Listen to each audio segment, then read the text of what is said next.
فلما قضينا عليه الموت ما دلهم على موته إلا دابة الأرض تأكل من ساعته। যেই সুলাইমান আলাইহিস সালামের নির্দেশে বাতাস পরিচালিত হয়, যেই সুলাইমান আলাইহিস সালামের হুকুম আদেশ মানে জিন এবং মানুষ ওয়াত-তাইর এবং পাখি পর্যন্ত এবং মাখলুকের সমস্ত মাখলুকের কথা উনি বুঝতে পারেন ও শুনতে পারেন।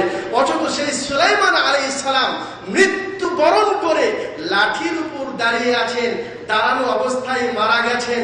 মারা যাওয়ার পর 1 বছর পর্যন্ত লাঠির উপর মরা লাশ দাঁড়িয়ে আছে।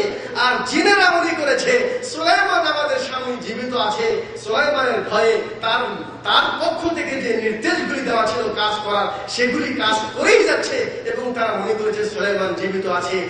1 বছর পর এরপরে যখন ওই মাটির পিঁপড়া যখন ওই কাঠটাকে লাকড়িটাকে খেয়ে ফেলে দিয়েছে, তখন 1 বছর পর ধপাস করে সুলাইমান সালাম নিচে পড়েছেন। তখন বুঝতে পারলো জিন।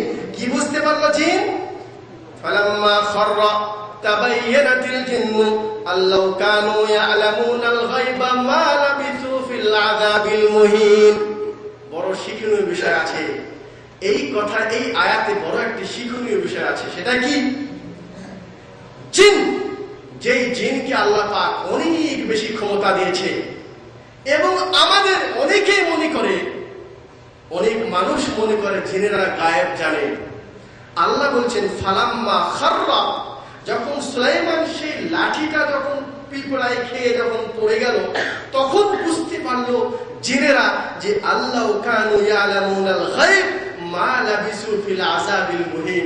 আমরা যদি গায়েব জানতাম, আমরা যদি আদৃশ্যের খবর বুঝতে পারতাম যে সুলাইমান বহু আগে মারা গেছেন, তাহলে আজকে দীর্ঘ 1 বছর ধরে তার নির্দেশ মেনেই যাচ্ছি, আমরা কষ্ট করেই যাচ্ছি, এরকম কষ্ট তো আমরা করতাম না।